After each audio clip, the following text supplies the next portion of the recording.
नमस्कार, exam selection 360 पर आपका स्वागत है। मैं हर्षवर्धन आज आपके लिए फिर एक लेकर आया हूं नई क्लास जिसमें हम पढ़ने वाले हैं करंट के क्वेश्चन। आज गला बहुत ज्यादा खराब है पर देखो हम कंसिस्टेंसी से क्लास ले रहे हैं। आप सभी जुड़े रहिए। रोज की तरह हम सबसे पहले क्या करने वाले हैं, रोज की तरह सबसे पहले हम पढ़ेंगे आज के कुछ ऐतिहासिक क्वेश्चन। ऐतिहासिक क्वेश्चनों के बाद फिर हम बात करेंगे कि आज क्या महत्वपूर्ण घटनाएं घटी है। सबसे पहले सटीक जानकारी आपको एग्जाम सिलेक्शन 360 देता है। तो देखो बात करते हैं किसके बारे में, बात करते हैं हम अपने ऐतिहासिक के बारे में कि ऐतिहासिक घटना क्या रही है। देखो बहुत महत्वपूर्ण क्वेश्चन है। 1910 में वाराणसी में मदन मोहन मालवीय की अध्यक्षता में पहला भारतीय हिंदी सम्मेलन हुआ था। अखिल भारतीय हिंदी सम्मेलन। अखिल भारतीय हिंदी सम्मेलन आपसे पूछा जाए तो 1910 में कब हुआ था? 1910 में। अगर तुमसे पूछा जाए हिंदी सम्मेलन 1975, अगर पूछा जाए अखिल भारतीय हिंदी सम्मेलन 1910, बेटे गलत मत कर देना बिल्कुल भी क्वेश्चन, ठीक है। अगला क्वेश्चन क्या है? अगला क्वेश्चन है 1970 में फिजी ने स्वतंत्रता हासिल की। मतलब एक देश है फिजी और फिजी ने क्या किया था 1970 में, आज ही के दिन स्वतंत्रता हासिल की थी। अगला एक क्वेश्चन और है, हुगली नदी आपको पता होगा गंगा की एक वितरणिका नदी है, गंगा नदी में से निकलती है ये। तो गंगा नदी से निकलने वाली जो हुगली नदी है जिसके किनारे पर कोलकाता शहर बसा हुआ है। कौन सा शहर? कोलकाता शहर बसा हुआ है। यहां पर विद्यासागर सेतु को खोला गया था। कौन से सेतु को? विद्यासागर सेतु को खोला गया था। क्लियर है? विद्यासागर सेतु को खोला गया था।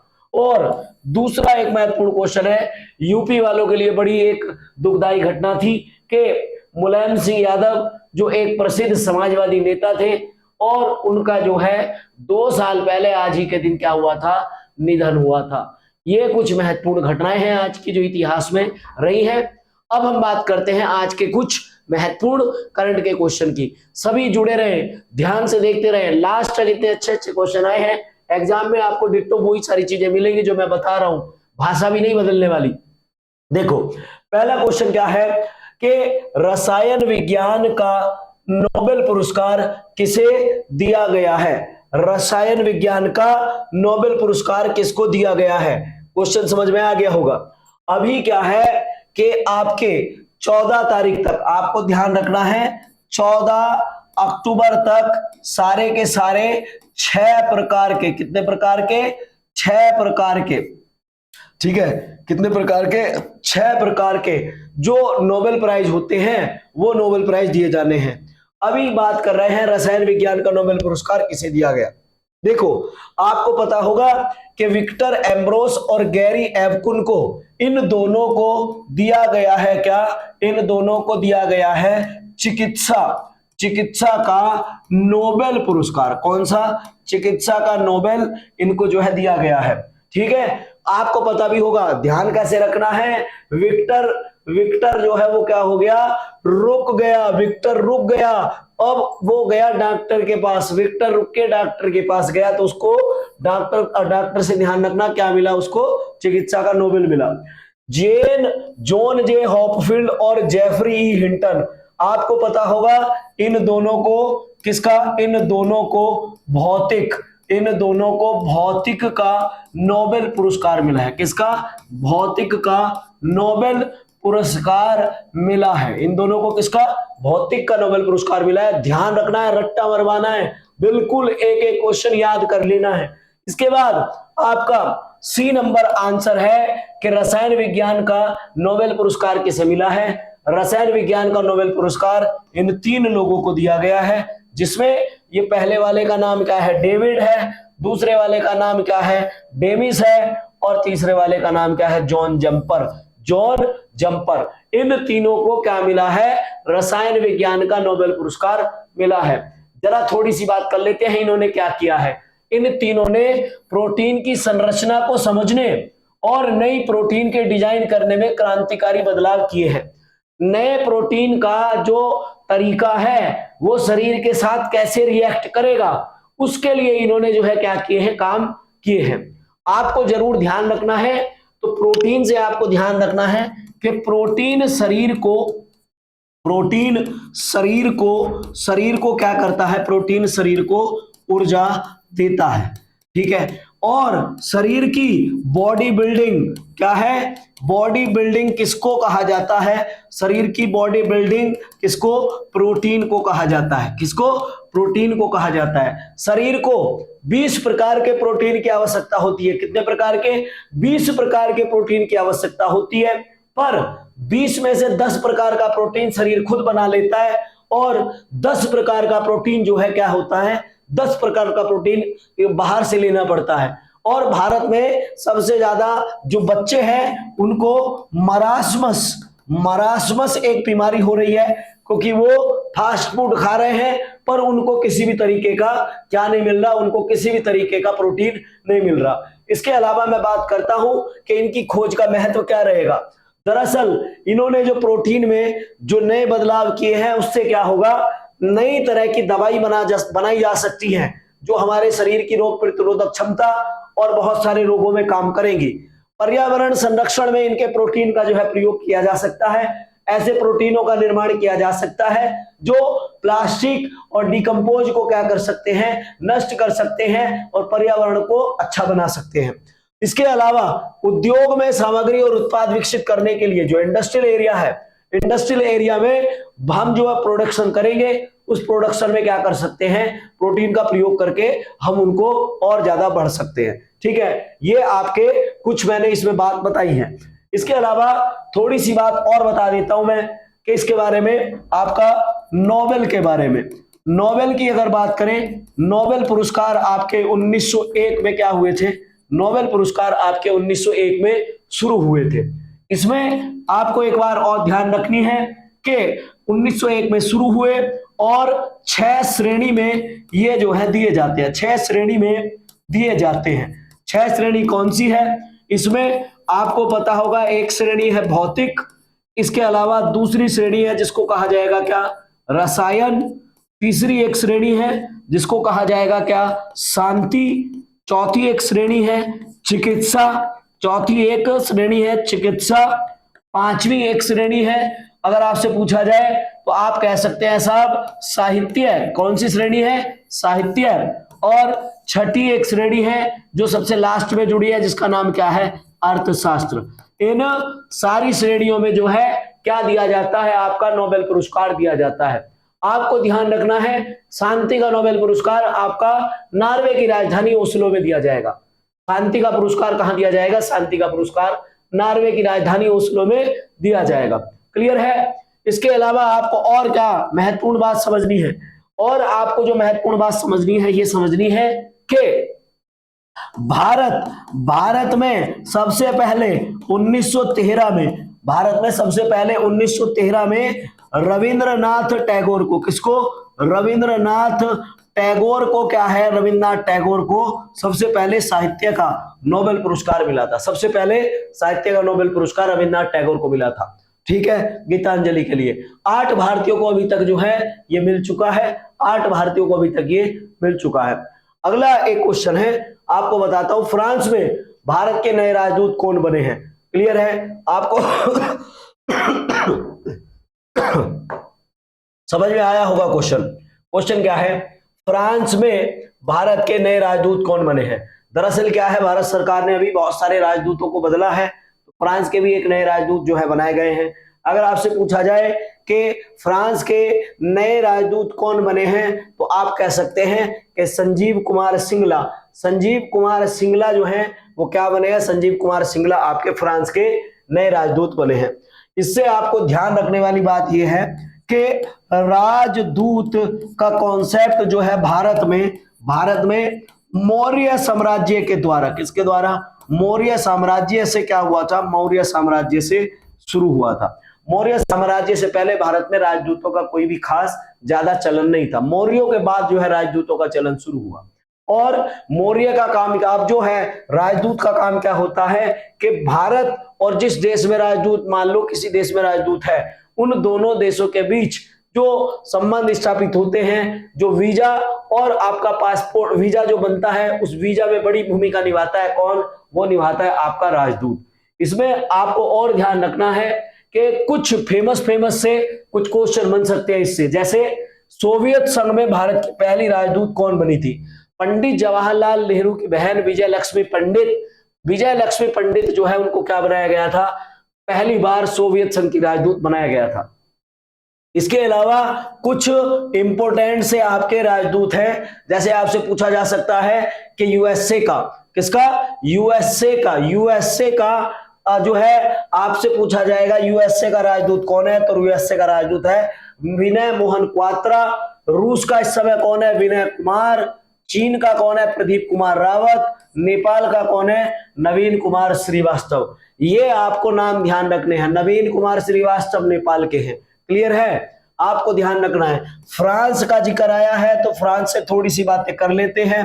फ्रांस से बात करेंगे तो फ्रांस की अगर आपसे पूछा जाए राजधानी क्या है, तो फ्रांस की राजधानी है पेरिस। फ्रांस की राजधानी क्या है, पेरिस। यहाँ के राष्ट्रपति की अगर बात करें कौन है, तो आपको पता है इमैनुअल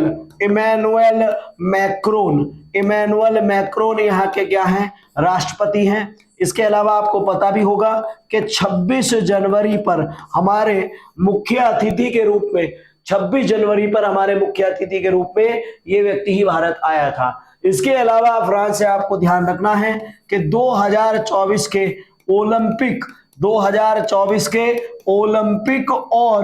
ओलंपिक और पैरालंपिक, ठीक है, ओलंपिक और पैरालंपिक खेलों का आयोजन जो है फ्रांस में हुआ है।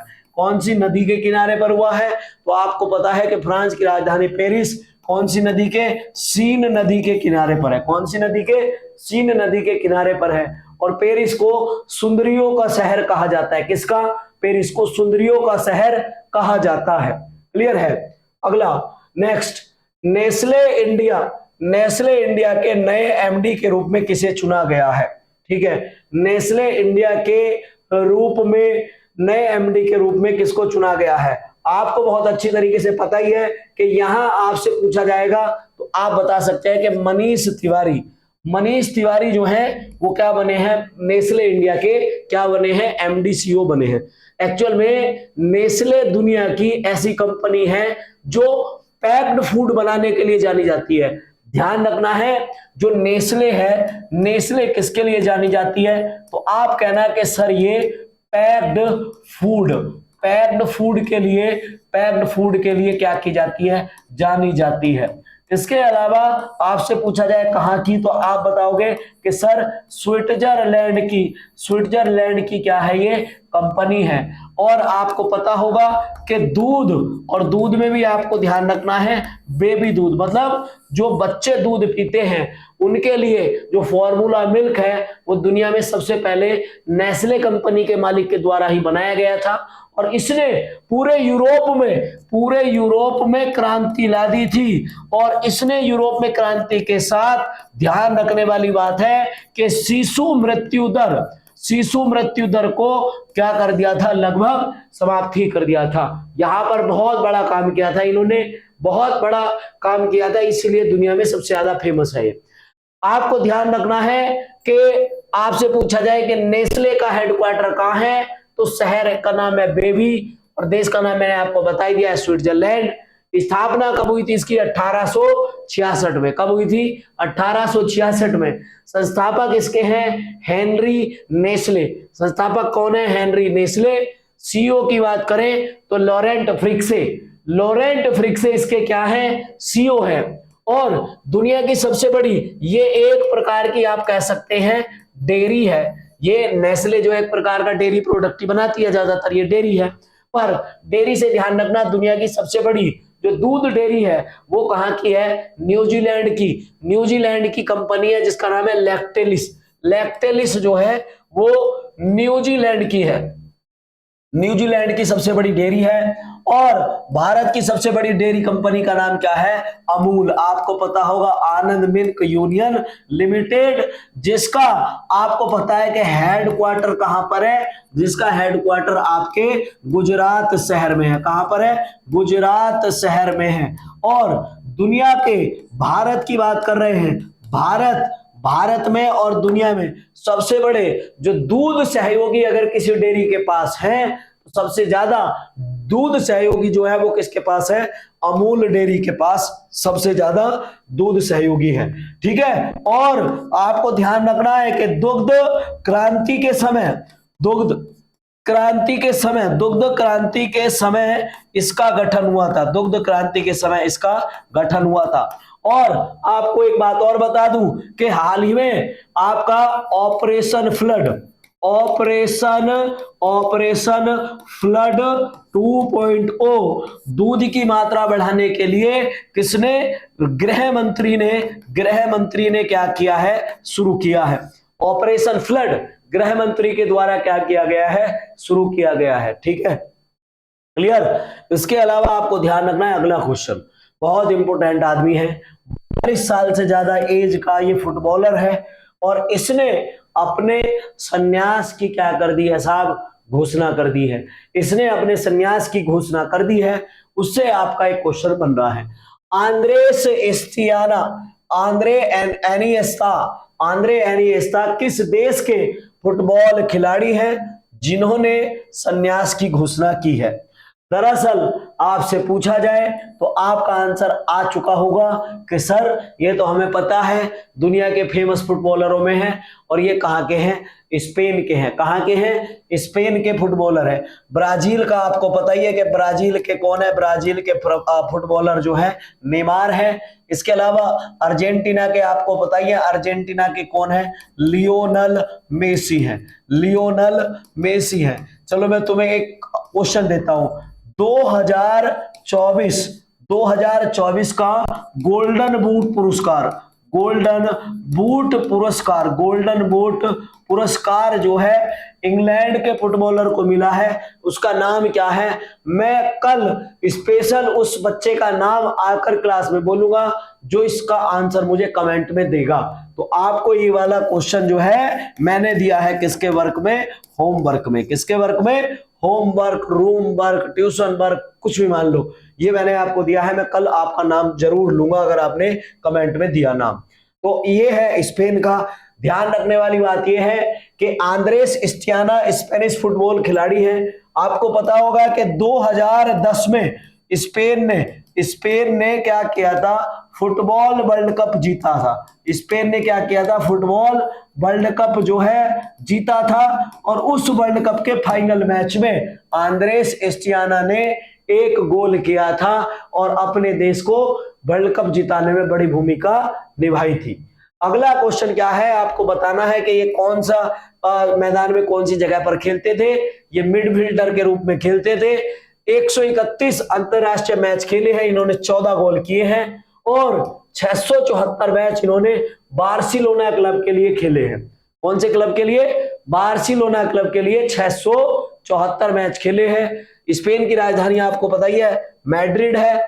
मुद्रा की आपको पता ही है कि स्पेन की मुद्रा क्या है? स्पेन की मुद्रा यूरो है। क्या है स्पेन की मुद्रा? स्पेन की मुद्रा यूरो है। इसके अलावा आपको ध्यान रखना है, तो आप ये कह सकते हैं कि फुटबॉल को नियंत्रित करने वाली जो संस्था है वो कौन है? फीफा है।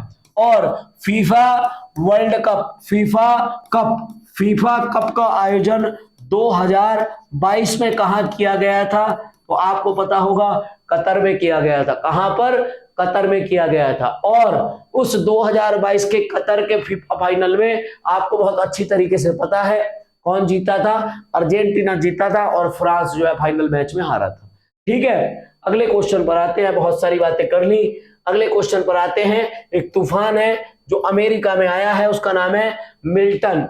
तूफान मिल्टन के कारण किस क्षेत्र को खाली कराने का आदेश दे दिया गया है? अमेरिका का एक टाम्पा खाड़ी क्षेत्र है। अमेरिका का एक टाम्पा खाड़ी क्षेत्र है। इस टाम्पा खाड़ी क्षेत्र को वहां की गवर्नमेंट ने बोल दिया है आज अभी थोड़ी देर पहले कि इस क्षेत्र में जितने भी लोग रह रहे हैं वो अपने घरों को खाली कर दे। नया यहां पर एक तूफान आया है जिसकी गति 180 किलोमीटर से ज्यादा है। वो तूफान भयंकर तबाही मचाने वाला है। तो ये चर्चा में है। तूफान का नाम क्या है? मिल्टन। और ये आपका टम्पा खाड़ी क्षेत्र अमेरिका में आया है। इस तूफान का अगर श्रेणी देखी जाए तो श्रेणी 5 का ये तूफान है और 281 किलोमीटर की रफ्तार से जो है इसमें हवाएं चल रही हैं। तूफान बनने का कारण क्या रहा है कि समुद्र का पानी जो है वो क्या हो गया, गर्म। समुद्र का पानी जब 27 डिग्री सेंटीग्रेड से गर्म हो जाता है तब तूफान बनने की संभावनाएं सबसे ज्यादा होती है।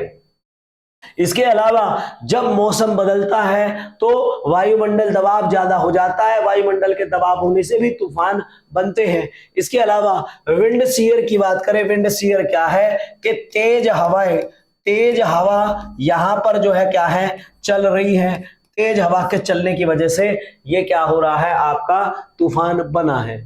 इसके अलावा मैं कुछ तूफान और बता रहा हूं कि भारत में कुछ तूफान आए हैं, कौन कौन से तूफान आए हैं वो पूछ सकता है। तो चक्रवात बिपरजॉय आपका कहां पर आया था, गुजरात में। चक्रवात हेमोन अगर आपसे पूछा जाए कहां आया था, उड़ीसा में। और चक्रवात मिचोंग कहां पर आया था, तो चक्रवात आपका मिचोंग आया था चेन्नई में। तुम्हें पता भी होगा कि चक्रवात मिचोंग जब आया था बहुत ज्यादा इसने जो है तबाही मचा दी थी। तो आपको ध्यान रखने हैं कुछ प्रमुख ये आए हुए चक्रवात, ठीक है।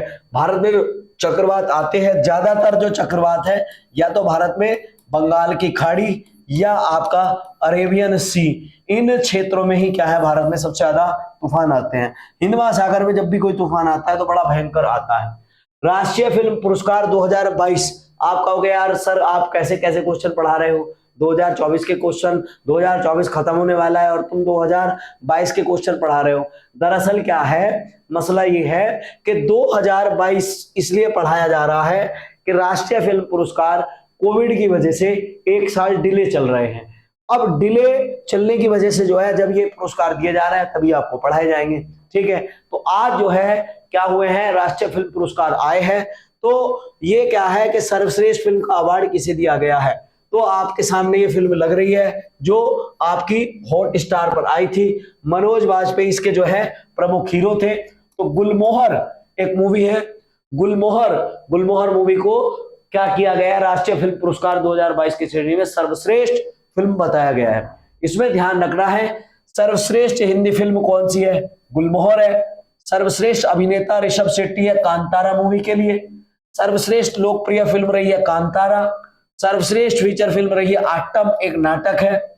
और सर्वश्रेष्ठ अभिनेत्री रही है नित्या मेनन। तिरुचित्रावलम एक मूवी आई थी और मानसी पारेख की एक मूवी आई थी कच्छ एक्सप्रेस। इनके लिए इनको जो है सर्वश्रेष्ठ अभिनेत्री का पुरस्कार दिया गया है। और सिनेमा पर सर्वश्रेष्ठ पुस्तक का पुरस्कार किशोर कुमार की एक बायोग्राफी आई थी जिसका नाम था द अल्टीमेट बायोग्राफी, सर्वश्रेष्ठ जो बायोग्राफी का अवार्ड दिया गया है इसको। और इसमें दादा साहब फाल्के अवार्ड जो दिया गया है वो किसको दिया गया है, मिथुन चक्रवर्ती को। मैंने आपको कई दिन पहले ही बता दिया था कि मिथुन चक्रवर्ती को दादा साहब फाल्के पुरस्कार दिया जाएगा। हिंदी सिनेमा के पितामह किसको कहा जाता है, दादा साहब फाल्के को कहा जाता है। और हिंदी सिनेमा में राजा हरिश्चंद्र मूवी सबसे पहले अगर किसी ने बनाई थी तो वो किसने बनाई थी, दादा साहब फाल्के के द्वारा ही बनाई गई थी 1913 में। अब ये दादा साहब फाल्के पुरस्कार किसको दिया जाता है अगर आपसे पूछा जाए तो आप बताओगे कि सर दादा साहब फाल्के पुरस्कार ऐसे व्यक्ति को दिया जाता है जिसने सिनेमा के लिए बहुत ही अतुलनीय कार्य किए हो। तो आपको ध्यान रखना है कि दादा साहब फाल्के पुरस्कार किसको दिया गया है, मिथुन चक्रवर्ती को दिया गया है। अगला एक क्वेश्चन है, भारतीय नौसेना ने नया गहरे पानी का सर्वेक्षण पोत शामिल किया है, इसका नाम क्या है। तो देखो आईएनएस विक्रांत के बारे में आपको पता ही है कि ये भारत का सबसे बड़ा जहाज है। ये क्या है, भारत का सबसे बड़ा जहाज है। और आईएनएस सांध्यक आपको पता है कि आईएनएस सांध्यक को फरवरी 2024 में इसको क्या किया गया था, भारत की नेवी में शामिल किया गया था। आईएनएस कलवरी जो है ये कोई जहाज नहीं है, ये क्या है आपकी पनडुब्बी है। क्या है, ये एक पनडुब्बी है।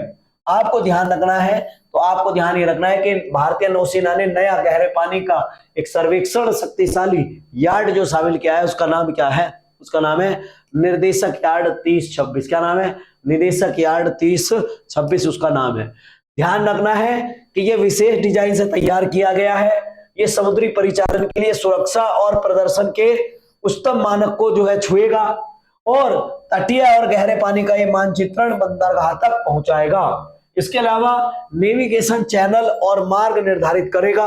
और ध्यान रखना है कि इसको बनाया किसने है, गार्डन रिच शिप बिल्डर्स और इंजीनियर्स एक कंपनी है, इसके द्वारा बनाया गया है। बताओ मैंने इसका नाम क्यों लिखा है? दरअसल इसका नाम इसलिए लिखा है कि गार्डन रिच शिप बिल्डर में भारत के लिए 100 जो है क्या बना दिए हैं, जहाज बना दिए हैं, और ऐसा करने वाली ये भारत की क्या बनी है, पहली कंपनी बनी है। आईएनएस के बारे में और समझ लेना आप। आईएनएस का मतलब होता है Indian navigation, Indian navigation system. क्या नाम होता है? इंडियन नेविगेशन सिस्टम जो है इसका नाम होता है, इंडियन नेविगेशन सिस्टम इसका नाम है। अगले क्वेश्चन पर आते हैं। अगला क्वेश्चन क्या है? अक्टूबर 2024 तक रेपो रेट क्या है? आपको मैं बता दूं, हर बार आपका जो आरबीआई है ये क्या करता है, एक रेपो रेट जो है क्या करता है, जारी करता है। तो पिछले लगातार 10 वर्ष से रेपो रेट में किसी भी प्रकार का कोई बदलाव नहीं किया गया है। क्यों नहीं किया गया है? क्योंकि जैसे ही रेपो रेट को अगर बढ़ाया जाएगा तुरंत महंगाई जो है वो क्या हो जाएगी, बढ़ जाएगी। इसलिए महंगाई को कंट्रोल करने के लिए सरकार क्या कर रही है, वो आरबीआई से बार बार रेपो रेट को बोल रही है कि रेपो रेट आप मत बढ़ाइए। रेपो रेट इस वर्ष भी हमारी जो है वो कितनी है, आपकी 6.5% है। कितनी है? 6.5% है। रेपो रेट को समझते हैं, रेपो रेट क्या होता है? रेपो रेट वो होता है वो दर जिस पर वाणिज्यिक बैंक रिजर्व बैंक से क्या करते हैं, धन उधार लेते हैं। मतलब आपका, आप ऐसे समझो, एक आरबीआई बैंक है और इस आरबीआई बैंक ने क्या किया, पीएनबी बैंक को उधार दिया। तो जिस रेट पर ये आरबीआई इस पीएनबी को क्या करेगा, उधार देगा, उसको क्या कहा जाएगा, उसको रेपो रेट कहा जाएगा। उसको क्या कहा जाएगा? रेपो रेट कहा जाएगा। आप ऐसे समझो कि अभी हमारी रेपो रेट चल रही है 6.5, है ना, और इसने रेपो रेट अगर 6.6 कर दी तो इसको लोन महंगा मिला। अब ये क्या करेगा, जो तुम ईएमआई दोगे उस ईएमआई को ये बैंक क्या कर देगा, महंगा कर देगा। तो अगर आपने होम लोन लिया है तो आपके रेपो रेट बढ़ने से आपकी ईएमआई क्या हो जाएगी, बढ़ जाएगी। भारतीय रिजर्व बैंक की अगर बात करें तो भारतीय रिजर्व बैंक की स्थापना मैंने कल भी बताया था, पहले भी बताया है, 1 अप्रैल 1935 में इसकी स्थापना हुई है। इसको जो बनाया है वो भीमराव अंबेडकर के द्वारा इसका पूरा खाका तैयार किया गया था। और इसका मेन कई बार पूछा जाता है कि आरबीआई का वर्क क्या है। आरबीआई का वर्क है भारत की अर्थव्यवस्था को क्या करना, भारत की अर्थव्यवस्था को नियंत्रित करना। ठीक, इसमें कुछ और शब्द हैं जैसे repo rate, reserve repo rate, CRR, इसको और समझ लो। रेपो रेट तो मैंने समझाई दी। रिवर्स रेपो रेट क्या होता है? रिवर्स रेपो रेट ये होता है कि आपका जो आरबीआई है, अब ये आरबीआई ने क्या किया, आरबीआई ने किसी बैंक को क्या दिया था, लोन दिया था, तो किसी दर पर दिया था, तो वो क्या हो गई, आपकी रेपो रेट थी। अब क्या होगा कि जो ये बैंक होते हैं, ये बैंक जिस रेट से किसी को कर्ज देते हैं उसको क्या कहेंगे, उसको रिवर्स रेपो रेट कहते हैं। अगर सीआरआर की बात करें तो सीआरआर क्या होता है कि कैश रिजर्व रेशियो होता है। ये जो आप समझ रहे हैं ये आपका आरबीआई है। अब इस आरबीआई ने, ये एक क्या है आपका, ये एक बैंक है, और आरबीआई ने क्या किया है, एक बैंक को क्या कर रखा है, इस बैंक का कुछ धन अपने कैश के रूप में रख रखा है, उसको कहते हैं सीआरआर। ठीक है, उसको कहते हैं सीआरआर। और स्टैट्यूटरी लिक्विडिटी रेशियो जिसको एसएलआर कहा जाता है। तो जो बैंक होते हैं सभी, वो बैंक जो अपने पास क्या रखते हैं, कुछ कैश रखते हैं, उसको क्या कहा जाता है, एसएलआर कहा जाएगा। उसको क्या कहा जाएगा, एसएलआर। जितने भी बच्चे हैं एसएलआर, सीआरआर, आरआरआर, इन सबको थोड़ा थोड़ा समझ लेना क्योंकि इनसे कई बार क्वेश्चन आ जाता है। जुलाना आपकी एक विधानसभा सीट रही है। जुलाना विधानसभा सीट आपकी सबसे ज्यादा चर्चित विधानसभा सीट रही है। क्यों रही है? क्योंकि इस विधानसभा सीट से चुनाव लड़ रही थी ओलंपिक मेडल जीतने से एक कदम दूर रह जाने वाली विनेश फोगाट। और ये जो है आपको पता है जुलाना विधानसभा जो है वो कहां पर है, हरियाणा में। कहां पर है? हरियाणा में है। इसमें आपको ध्यान रखना है विनेश फोगाट ने बीजेपी उम्मीदवार कैप्टन योगेश को 6000 वोटों से क्या कर दिया, इस लोकसभा सीट पर जो है क्या कर दिया, हरा दिया। इसके अलावा ध्यान रखना है हरियाणा की स्थापना हुई है 1 नवंबर 1966 में। राजकीय पशु क्या है इसका? काला हिरण है। और राजकीय पक्षी क्या है इसका? काला तीतर है। और अगर पूछा जाए राजकीय वृक्ष क्या है तो पीपल का पेड़। अगर पूछा जाए राजकीय पुष्प क्या है? कमल। राजकीय खेल क्या है इसका? कबड्डी। राजकीय खेल क्या है इसका? कबड्डी है। इसके अलावा राजकीय नृत्य क्या है? हरियाणवी लोक नृत्य। और राज्यपाल कौन है? बंडारू दत्तात्रेय। राज्यपाल कौन है इसके? बंडारू दत्तात्रेय इसके राज्यपाल है। लोकसभा सीटों की संख्या कितनी है? 10। विधानसभा सीटों की संख्या कितनी है? 90। राज्यसभा सीटों की संख्या कितनी है? 5। और 2024 का जो चुनाव हुआ है, बीजेपी को 48 सीटें मिली है, कांग्रेस को 37 और अन्य 5 हैं। और इस अन्य में से 3 जो है वो किसकी तरफ चले गए हैं? अन्य में से 3 बीजेपी की तरफ चले गए हैं। अन्य में से 3 जो है वो बीजेपी की तरफ जाने की घोषणा कर चुके हैं। जैसे ही दशहरा के दिन मुख्यमंत्री का जो है क्या होगा? गठन होगा, मुख्यमंत्री को शपथ दिलाई जाएगी, तो कंफर्म हो जाएगा कि ये 3 व्यक्ति किधर की साइड जाएंगे। क्लियर है? अगले क्वेश्चन पर आते हैं। राष्ट्रीय डाक दिवस मनाया जाता है, देखो अगर 9 अक्टूबर की बात करें तो 9 अक्टूबर में मनाया जाता है आपका अंतरराष्ट्रीय, 9 अक्टूबर में मनाया जाता है आपका अंतरराष्ट्रीय क्या? अंतरराष्ट्रीय डाक दिवस। अंतरराष्ट्रीय डाक दिवस 9 अक्टूबर में। 10 दिसंबर में आपको पता है क्या मनाया जाता है? आपको पता होगा यहां पर मानवाधिकार दिवस मनाया जाता है। क्या? मानवाधिकार दिवस मनाया जाएगा, इसमें मानवाधिकार दिवस मनाया जाता है। इसके अलावा 2 अक्टूबर में आपको पता है मनाया जाता है अंतरराष्ट्रीय शांति दिवस। अंतरराष्ट्रीय शांति दिवस मनाया जाएगा। और 10 अक्टूबर में आपका मनाया जाएगा क्या? 10 अक्टूबर में आपका मनाया जाएगा राष्ट्रीय डाक दिवस। राष्ट्रीय डाक दिवस जो है क्या है इसमें मनाया जाएगा। तो आंसर क्या होगा इसका? आंसर होगा इसका बी। ठीक है, आपको ध्यान रखना है कि भारतीय डाक अधिनियम कब आया था? तो भारतीय डाक अधिनियम जो है 1854 में आया था। और डाक निदेशक कौन है इस समय? हमारे श्री संजय शरण है। संजय शरण जो है वो हमारे क्या है? डाक जो है प्रमुख है। इसके अलावा डाक विभाग के सचिव जो है वो कौन है? वंदिता कौल। कौन है? वंदिता कौल। इसके अलावा आपको ध्यान रखना है 2018 में प्रधानमंत्री नरेंद्र मोदी के द्वारा इंडियन पोस्ट पेमेंट बैंक की क्या की गई थी? शुरुआत की गई थी। इंडियन पोस्ट पेमेंट बैंक की शुरुआत जो है वो किसने करी थी? प्रधानमंत्री नरेंद्र मोदी ने। क्लियर है? इसके अलावा आपको एक बात और ध्यान रखनी है कि इसका कोई हेडक्वार्टर नहीं बनाया गया। और इसके सीईओ कौन है? आर विश्वेश्वरन है। कौन है इसके सीईओ? आर विश्वेश्वरन इसके सीईओ है। आज की क्लास में हमने इतने सारे क्वेश्चन पढ़े हैं। ठीक है, यहां तक आपने वीडियो देखी है तो आपका बहुत बहुत धन्यवाद। एग्जाम सिलेक्शन आपके साथ जुड़ा रहेगा, सिलेक्शन तक, आपके अंतिम सिलेक्शन तक आपके साथ एग्जाम सिलेक्शन खड़ा हुआ है। तो आपको ध्यान रखना है, लाइक शेयर सब्सक्राइब करते रहना है और हमारा मनोबल बढ़ाना है। आज के लिए इतना ही, मिलते हैं कल फिर। धन्यवाद।